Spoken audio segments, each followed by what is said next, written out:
ഇന്നലെ ലക്ഷ്മിയും ലക്ഷ്മിയുടെ രണ്ട് സുഹൃത്തുക്കളും, അതായത് അബിൽദേവ്, അനന്തു, അങ്ങനെ തന്നെയാണ് പേര് എന്നാണ് എന്റെ വിശ്വാസം. അപ്പോ ഇവര് നടത്തിയ പ്രസ് മീറ്റ് ഇന്നലെ കണ്ടു.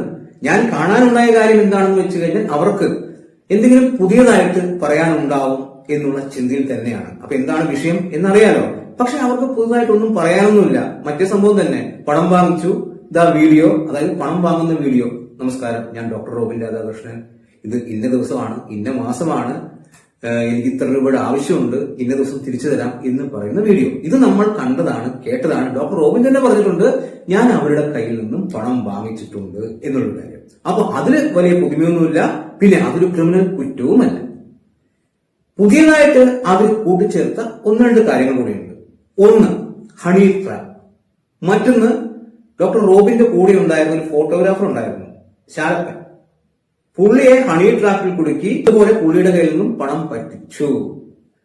പിന്നെ മറ്റൊരു ആരോപണം, ഡോക്ടർ റോബിന്റെ ഭാര്യ വരെ പണം വാങ്ങിച്ചിട്ടുണ്ട് എന്നുള്ള ഒരു ആരോപണമാണ്. അത് ഡോക്ടർ റോബിന്റെ ഭാര്യ പണം വാങ്ങിച്ച കാര്യത്തിലേക്ക് വരാം. അതെന്താണ് വിഷയം എന്ന് ഡോക്ടർ റോബിൻ ഇന്നലെ ഇൻസ്റ്റയിൽ പങ്കുവച്ചിട്ടുണ്ട്. പല ആൾക്കാരും അത് കണ്ടു കാണും. അതെന്താണ് എന്ന് വെച്ച് കഴിഞ്ഞാൽ, ഡോക്ടർ റോബിൻ അബിൽദേവിനോട് പണം ആവശ്യപ്പെടുന്നു.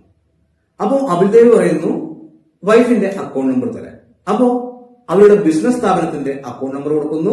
അത് പറ്റില്ല, വൈഫിന്റെ അക്കൗണ്ട് നമ്പർ തന്നെ വേണം എന്ന് പറയുന്നു. അങ്ങനെ വൈഫിന്റെ അക്കൗണ്ട് നമ്പർ കൊടുക്കുന്നു. അതിലേക്ക് ഫണ്ട് ട്രാൻസ്ഫർ ചെയ്യുന്നു. അതിനുശേഷം റോബിന്റെ ഭാര്യ റോബിനിലേക്ക് അത് എത്തിച്ചു കൊടുക്കുന്നു. ഇതാണ് സംഭവിച്ചത്. ഇതിനെ വളച്ചൊടിച്ച് റോബിന്റെ ഭാര്യ പണം വാങ്ങിച്ചു എന്നാക്കി തീർക്കുകയാണ്. ഇതൊക്കെ ആ കൃത്യമായിട്ടുള്ള പ്ലാനിന്റെ ഭാഗമാണ്. ആ കുട്ടി ഇതിന്റെ ഭാഗമേ അല്ല. അപ്പോ അവരെ കൂടി ഇതിലേക്ക് വലിച്ചിടാൻ വേണ്ടി ഇവർ ശ്രമിച്ചുകൊണ്ടിരിക്കുന്ന കാര്യമാണ് നമ്മൾ കണ്ടത്. സ്വാഭാവികമായിട്ടും ഞാൻ ഒരാളോട് പൈസ കടം ചോദിക്കുന്നു, നിങ്ങളുടെ അക്കൗണ്ടിലേക്ക് തരില്ല, നിങ്ങളുടെ ഭാര്യയുടെ അക്കൗണ്ടിലേക്ക് തരൂ എന്നവർ പറയുന്നു. എനിക്ക് ഫണ്ട് ആവശ്യമാണ്, അതുകൊണ്ട് തന്നെ ഞാൻ ഭാര്യയുടെ അക്കൗണ്ട് നമ്പർ കൊടുക്കുന്നു. ഭാര്യയുടെ അക്കൗണ്ടിലേക്ക് അവർ പൈസ ഇടുന്നു, ഭാര്യ അതെടുത്ത് എനിക്ക് തരുന്നു. ഇതാണ് സംഭവിച്ചത്. ഇതിനെ വളച്ചൊടിച്ച് അവരാണ് പൈസ വാങ്ങിച്ചത്, അവർ കടം ചോദിച്ചതാണ് എന്നാക്കി തീർക്കുകയാണ് ഇവർ. ശരി, അതെന്തോ ആവട്ടെ. മറ്റൊരു വിഷയം എന്താണെന്ന് വെച്ച് കഴിഞ്ഞാൽ ഹണി ട്രാപ്പ്. അതുപോലെ തന്നെ ആ ഫോട്ടോഗ്രാഫറുടെ കയ്യിൽ നിന്നും പണം പറ്റിച്ചു എന്നുള്ളതുമാണ് മറ്റൊരു ആരോപണം.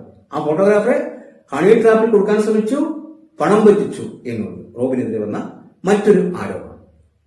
ഹണി ട്രാപ്പിന്റെ കേസ് വിട്, അത് പറഞ്ഞത് നാറ്റ കേസാണ്. ഒരു വാട്സപ്പ് ചാറ്റ് അന്ന് ഞാൻ കണ്ടതാണ്. ഫോട്ടോഗ്രാഫറെ, നീ എന്റെയാണ്, ആ ഒരു സാധനം. അപ്പൊ ഹണി ട്രാപ്പ് വിട്, നാണക്കേടാണ്. പിന്നെ ഡോക്ടർ റോബിൻ പണം പറ്റിച്ചു എന്നുള്ള കേസ്, അതായത് ഈ ഫോട്ടോഗ്രാഫറുടെ കയ്യിൽ നിന്നും പണം പറ്റിച്ചു എന്നാണ് ഇവര് ആരോപിക്കുന്ന മറ്റൊരു കാര്യം.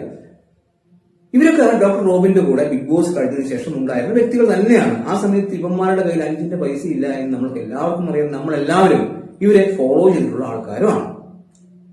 ആ കൂട്ടത്തിലുള്ള ഒരാൾ ഇന്നലെ വീഡിയോ ആയിട്ട് വന്നിട്ടുണ്ടായിരുന്നു. അയാൾ ഡോക്ടർ റോബിനെ കുറ്റം പറയാൻ വേണ്ടി തന്നെയാണ് വീഡിയോ ആയിട്ട് വന്നത്. ആ വീഡിയോയിൽ പുള്ളി പറഞ്ഞൊരു കാര്യമുണ്ട്, ബിഗ് ബോസ് കഴിഞ്ഞ് ഞങ്ങൾ റോബിന്റെ കൂടെ ഉള്ള സമയത്ത് ഒരുപാട് ഇനോഗ്രേഷൻ ഉണ്ടായിരുന്നു. ആ സമയത്ത് പുള്ളിക്ക് 90 ലക്ഷം രൂപ കിട്ടിയിട്ടുണ്ടായിരുന്നു.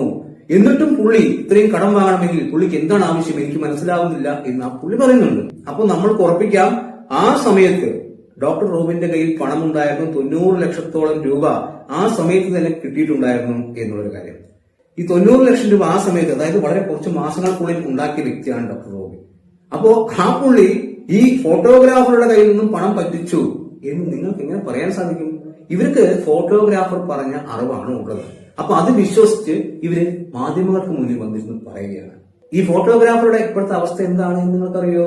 ഇപ്പൊ ഫേസ്ബുക്കിലും ഇൻസ്റ്റയിലും എല്ലാം ഉണ്ട്. ഒരു സ്ത്രീയെ ഉപദ്രവിച്ചു അല്ലെങ്കിൽ മർദ്ദിച്ചു എന്നുള്ള വീഡിയോ ഇപ്പോ ഫേസ്ബുക്കിലും അതുപോലെ ഇൻസ്റ്റയിലെല്ലാം കറങ്ങി നടക്കുന്നുണ്ട്. അത് നിങ്ങളാരും കണ്ടില്ലേ? ഈ വിഷയങ്ങളൊന്നും നമ്മുടെ പ്രശസ്തരായിട്ടുള്ള യൂട്യൂബേഴ്സ് ഒന്നും വീഡിയോ ആക്കില്ല. അതങ്ങനെയാണ്. ഇന്നലെ മുതൽ ഈ പറയുന്ന ഫോട്ടോഗ്രാഫർ ഒരു സ്ത്രീയുടെ കൈപിടിച്ചിരിക്കുന്ന വീഡിയോ ഫേസ്ബുക്കിലും ഇൻസ്റ്റയിലും എല്ലാം ഉണ്ട്, എന്റെ കയ്യിലും ഉണ്ട്. നമ്മുടെ വിഷയം അതല്ലാത്തത് കൊണ്ട് ഞാൻ ഇടുന്നില്ല എന്ന് മാത്രം.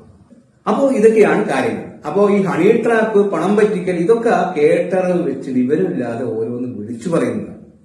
നിങ്ങളുടെ പ്രശ്നം പണമാണെങ്കിൽ എന്തുകൊണ്ട് നിങ്ങൾ നിയമത്തിന്റെ വഴിക്ക് പോകുന്നില്ല? ഡോക്ടർ റോബിൻ കൃത്യമായി പറയുന്നുണ്ട്, നിങ്ങൾ വിളിച്ച സ്ഥലത്ത് ഞാൻ വരാം. അതായത് റോബിനും ഈ പറയുന്ന 3 പേരും ഈ മാധ്യമങ്ങളും നമുക്ക് ഒരുമിച്ചിരുന്ന് ചർച്ച ചെയ്യാം. എന്റെ കയ്യിൽ പൂർണ്ണമായിട്ടുള്ള രേഖകളുണ്ട്, ബാങ്ക് സ്റ്റേറ്റ്മെന്റ് ഉണ്ട്, നിങ്ങൾ എത്ര തന്നു, ഞാൻ എത്ര തിരിച്ചു തന്നു എന്നുള്ള എല്ലാ കാര്യങ്ങളും ഉണ്ട്. നമുക്ക് ഒരുമിച്ചിരുന്ന് സംസാരിക്കാം എന്ന് ഡോക്ടർ റോബിൻ പറഞ്ഞിരുന്നു. എന്തുകൊണ്ട് നിങ്ങൾ പോകുന്നില്ല? അത് നല്ലൊരു ഓപ്ഷൻ അല്ലേ? നിങ്ങളുടെ ആവശ്യം എന്താണ്? പണം കിട്ടണം. നിങ്ങൾ ഈ സോഷ്യൽ മീഡിയയിൽ വന്നിരുന്ന് ഡോക്ടർ റോബിനെ കുറ്റം പറഞ്ഞതുകൊണ്ട് നിങ്ങൾക്ക് പണം കിട്ടുമോ? അപ്പൊ നിങ്ങളുടെ ലക്ഷ്യം എന്താണ്? പണം കിട്ടണമെങ്കിൽ ഡോക്ടർ റോബിൻ പറഞ്ഞതുപോലെ നിങ്ങൾ ഇന്ന് സംസാരിക്കും. ഡോക്ടർ റോബിൻ പറയുന്നു നിങ്ങൾ പണം അയാൾക്ക് കൊടുത്തിരുന്നു, അയാൾ തിരിച്ചു തന്നു എന്നുള്ളതാണ്. നിങ്ങൾ പറയുന്നു അത് അങ്ങനെയല്ല. അപ്പൊ ഒരുമിച്ചിട്ട് സംസാരിക്കേ. എവിടെ തരാനുണ്ട് എന്ന് കൃത്യമായി പറഞ്ഞു കൊടുക്ക്. നിങ്ങൾ ഈ സോഷ്യൽ മീഡിയയിൽ വന്ന് എന്റെ അടുത്ത് പൈസ വാങ്ങിച്ചു എന്ന് പറഞ്ഞു കഴിഞ്ഞാൽ ഡോക്ടർ റോബിൻ എങ്ങനെ പൈസ തരും? റോബിൻ കേസ് കൊടുത്തതല്ലേ, സ്റ്റേഷനിൽ വിളിപ്പിച്ചില്ലേ? അപ്പൊ നിങ്ങൾക്ക് പൊക്കൂടെ? അവിടെ പോയി കാര്യം പറഞ്ഞൂടെ? അപ്പൊ നിങ്ങൾ പറയുന്നു അങ്ങനെ പോയി കഴിഞ്ഞാൽ സമയം വൈകും, പണം കിട്ടാൻ സമയം വൈകും എന്നുള്ളതാണ്. സോഷ്യൽ മീഡിയയിൽ വന്നിട്ട് പറഞ്ഞു കഴിഞ്ഞാൽ പണം കിട്ടുമോ മക്കളെ? എനിക്കറിയാൻ വയ്യാത്ത കാര്യം എന്താണെന്ന് വെച്ച് കഴിഞ്ഞാൽ എന്തുകൊണ്ട് നിങ്ങൾ ഡോക്ടർ റോബിനെ ഇരുത്തി സംസാരിക്കുന്നില്ല? മാധ്യമങ്ങൾ വരാൻ തയ്യാറാണ്, ഡോക്ടർ റോബിനും വരാൻ തയ്യാറാണ്. നിങ്ങൾ എന്തുകൊണ്ട് പോകുന്നില്ല? ഡോക്ടർ റോബിൻ വരും എന്ന് അറിഞ്ഞതുകൊണ്ട് പ്രസ് മീറ്റ് മാറ്റിയ ആൾക്കാരാണ്. ഡോക്ടർ റോബിൻ പറയുന്നു അദ്ദേഹത്തിന്റെ കയ്യിൽ എല്ലാ രേഖകളും ഉണ്ടെന്ന്. ആ രേഖകളൊന്ന് പരിശോധിച്ചൂടെ? പല യൂട്യൂബേഴ്സും പറയുന്നത് പ്രേക്ഷകർ പലതും തെറ്റിദ്ധരിക്കുന്നുണ്ട്. ഡോക്ടർ റോബിൻ കൃത്യമായി പറയുന്ന എന്റെ കയ്യിലുള്ള രേഖകൾ പരിശോധിക്കൂ, എന്നിട്ട് നിങ്ങൾ സംസാരിക്കൂ എന്ന്. ആ രേഖകൾ പരിശോധിക്കാൻ അവർക്ക് താല്പര്യമില്ല. രേഖകൾ പരിശോധിച്ചാൽ സത്യം പറയണം. റോബിനെ കുറ്റപ്പെടുത്താൻ സാധിക്കില്ല. അപ്പോ വ്യൂസ് കുറയും. ഇവരെ സംബന്ധിച്ച് റോബിനെ കുറ്റപ്പെടുത്തി സംസാരിച്ചാലാണ് വ്യൂസ് കിട്ടുക. അപ്പൊ ഇങ്ങനെയൊക്കെയാണ് കാര്യങ്ങൾ. അപ്പോൾ ഇന്നത്തെ പത്രസമ്മേളനം എന്ന് പറഞ്ഞ് കാണിച്ച കാര്യങ്ങൾ നമ്മൾ നേരത്തെ കണ്ട കാര്യങ്ങൾ തന്നെയാണ്. ഒരു പുതുമയില്ല. പിന്നെ പണം കടം വാങ്ങുന്നത് ഒരു കൊലക്കുറ്റമൊന്നുമല്ല. അത് വലിയൊരു തെറ്റായി കാണിച്ച് എന്തോ വലിയ സംഭവം ചെയ്തു എന്നുള്ള രീതിയിൽ ആക്കി തീർക്കുകയാണ്. ഇന്നലെ ആ ഫോട്ടോഗ്രാഫർ ഒരു സ്ത്രീയെ പിടിച്ച് മർദ്ദിച്ചു. അതിനേക്കാളും വലിയ തെറ്റാണ് ഈ സംഭവം. അപ്പൊ അതെടുത്ത് വെച്ച് ആരും ചെയ്യില്ല. റോബിൻ കടം വാങ്ങിച്ചു, അതാണ് വലിയ വിഷയം. പിന്നെ കടം വാങ്ങുന്ന സമയത്ത് എല്ലാവരും എനിക്ക് കുറച്ച് പൈസയുടെ ആവശ്യമുണ്ട്, കാല് പിടിച്ച് തന്നെയാണ് വാങ്ങുക പൈസ. അത് തിരിച്ചു കൊടുത്തതിന് ശേഷവും അവരെ ഉപദ്രവിച്ചു കഴിയുമ്പോൾ അവർ പ്രതികരിച്ചു പോകും. ഇവിടെ റോബിനെ ഞാൻ ന്യായീകരിക്കുകയില്ല. റോബിന്റെ ഭാഗത്ത് തെറ്റുണ്ട്, അത് വേറെ കാര്യം. പക്ഷേ ഇവിടെ കൃത്യമായി നമുക്ക് മനസ്സിലാക്കാൻ സാധിക്കുന്നത് റോബിനെ മനഃപൂർവ്വം ഇതെല്ലാവരും ടാർഗറ്റ് ചെയ്യുന്നു. റോബിന്റെ പ്രതിച്ഛായ നശിപ്പിക്കാൻ ഇവർ ശ്രമിക്കുന്നുണ്ട് എന്നുള്ളത് തന്നെയാണ്. ഡോക്ടർ റോബിനെ കാണാൻ, അതായത് ബിഗ് ബോസ് സീസൺ 7ലേക്ക് ലക്ഷ്മി കയറുന്നതിന് മുൻപ് ഡോക്ടർ റോബിനെ കാണാൻ ഈ ലക്ഷ്മിയും ഈ പറഞ്ഞ അബിൽദേവ് ആ പുള്ളിയും വന്നിട്ടുണ്ടായിരുന്നു എന്നുള്ളതാണ് അവരും ഡോക്ടർ റോബിനും പറഞ്ഞത്. അതെന്തുകൊണ്ട് വന്നു? ലക്ഷ്മിക്കൊന്ന് കയറിപ്പോയാൽ പോരെ, സപ്പോർട്ടിന് വേണ്ടിയാണ് അവർ വന്നിരുന്നത്. അത് ഉറപ്പായിട്ടുള്ള കാര്യമാണ്. ഇപ്പോ സീസൺ 8ലേക്ക് ഈ പറയുന്ന അബിൽദേവ്, അങ്ങനെ തന്നെയാണ് പേര് എന്നുള്ളതാണ് എന്റെ വിശ്വാസം, ആ പുള്ളി പോകുന്നുണ്ട് എന്നുള്ളതാണ് ആ ഒരു വോയിസിൽ നിന്ന് നമുക്ക് മനസ്സിലാക്കാൻ സാധിച്ചത്. ഈ ബിഗ് ബോസിൽ കയറുന്നതിന് മുൻപ് ഒരു പ്രേക്ഷകർക്കിടയിൽ ഒരു തരംഗമൊക്കെയായി അങ്ങ് മുന്നോട്ട് പോവാം എന്ന് ഈ പറയുന്ന അബിൽദേവ് വിചാരിച്ചിട്ടുണ്ടാവും. അതുകൊണ്ട് തന്നെയായിരിക്കും പല കാര്യങ്ങളും ഇവര് പ്ലാൻ ചെയ്തിട്ടുണ്ടാവുക. എന്തായാലും സംഗതി കൊള്ളാം, നന്നായിട്ടുണ്ട്. സോഷ്യൽ മീഡിയയിലൂടെ ഡോക്ടർ റോബിന്റെ പ്രതിച്ഛായ ഇല്ലാതാക്കുമ്പോൾ ഒരു ദിവസം തീർച്ചയായും സത്യങ്ങൾ പുറത്തു വരും. അതിലൂടെ അദ്ദേഹം വളരെ ശക്തമായി തന്നെ തിരിച്ചു വരും എന്നുള്ളത് തന്നെയാണ് നമുക്ക് പറയാനുള്ളത്. അപ്പൊ അതിലൂടെ വീഡിയോ ഇഷ്ടമായി നമ്മുടെ ചാനൽ സബ്സ്ക്രൈബ് ചെയ്യുക. പുതിയൊരു വീഡിയോയുമായി കാണുന്നവരെ ബൈ ബൈ.